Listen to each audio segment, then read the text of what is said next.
কি খাইতেছ? দই দই কি খাও? গরম বেশি পড়ছে তার জন্য দই খাইতেছ?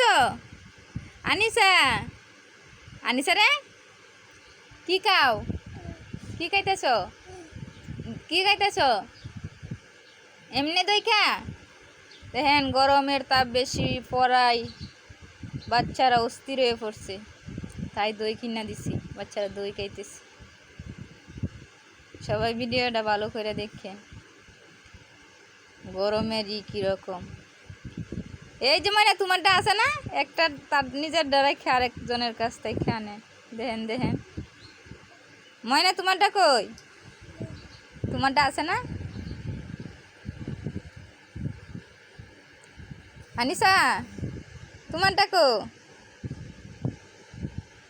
আনিসা।